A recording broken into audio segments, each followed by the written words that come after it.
At a very basic level, Bitcoin is just a digital file or ledger that contains names and balances, and people exchange money by changing this file. When Bob sells Carol a lawnmower for 5.2 Bitcoins, Bob's balance goes up by 5.2 and Carol's down by 5.2. There's no gold or government-issued money backing these numbers. Bob is only willing to trade his real-life lawnmower for a higher number in this digital file because he has faith that other people will also trust the system. So who maintains this ledger and makes sure no one cheats? One goal of Bitcoin is to avoid any centralized control, so every participant maintains their own copy of the ledger. One surprising consequence of this is that everyone can see everyone else's balances, although the real system only uses account numbers and not names, so there's some level of anonymity. If everyone maintains their own ledger, how are all the ledgers kept in sync as money is transferred? At a basic level, when you want to send money, you simply tell everyone else by broadcasting a message with your account number, the receivers, and the amount. Everyone across the entire world then updates their ledger. As a quick aside, I'm describing how Bitcoin works for power users, people who help maintain the system. You can also just use the system to send and receive money, though, without maintaining a ledger. If sending money is as simple as creating a message with some account numbers, what's to stop a thief, Alice, from spending Bob's money by using his account number? Like a pen and paper check, Bitcoin requires a kind of signature to prove that the sender is the real owner of an account, but is based on math rather than handwriting. When a new account number is created, it comes along with a private key mathematically linked to that account number. If you've heard of a Bitcoin wallet, these keys are what it holds and are what allow you to create signatures. To create a signature, a private key and the text from a transaction are fed into a special cryptographic function. Another function allows other people to check the signature, making sure it was created by the account owner and that it applies to that specific transaction.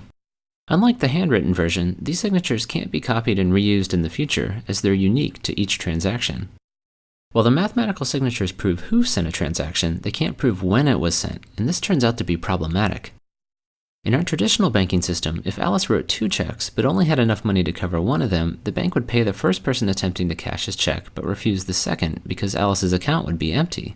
So the order of these checks is critical because it determines who should get paid. Unfortunately, order is much harder to determine in Bitcoin, where instead of a single bank, there are individuals all over the world.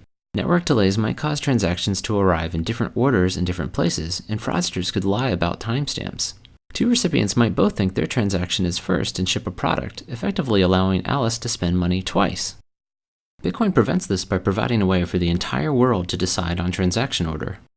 As new transactions are created, they go into a pool of pending transactions, and from here they'll be sorted into a giant chain that locks in their order. To select which transaction is next, a kind of mathematical lottery is held. Participants select a pending transaction of their choice and begin trying to solve a special problem that will link it to the end of the chain. The first person to find a solution wins and gets to have their transaction selected as next in the chain. So what's this linking problem? It's based on a special function called a cryptographic hash. As scary as this sounds, it just mixes up its inputs and spits out a number, but it's special because it's irreversible. There's no easy way to start with an output and then find an input that generates it other than by making lots of guesses. And this is literally what people are doing in Bitcoin, feeding this function random numbers until the output meets certain criteria. Besides a random guess, you also input a transaction from the pending pool and chain, which is where the linking part comes in. So the lottery provides a way for the entire world to decide which transaction is next, but the math behind it also helps ensure everyone agrees about past transactions too. Suppose you're joining the network for the first time and request a copy of the transaction chain to get caught up but receive several different versions. Which one should you trust? Ideally, you would trust the one that the majority of people are using, but determining this on the internet is difficult. What would stop a single person from voting millions of times? Bitcoin prevents this by requiring people to solve math problems to vote. This causes each vote to have a cost in computing power, making it unlikely that a single person or group could ever afford to outvote or outcompute the majority of users. The transaction ordering process described before actually provides the voting system. Part of the input to the linking problem is a transaction from the end of a chain, so each guess is effectively a vote for that chain. But how are all the votes tallied? Because the cryptographic hash function has well-defined statistical properties, you can look at any given answer and estimate how many guesses it took to find it, just like estimating how many coin flips it would take to get 100 heads in a row. So the links in a chain not only put transactions in order, but also act as an effective vote tally, making it easy to see which chain most people are using.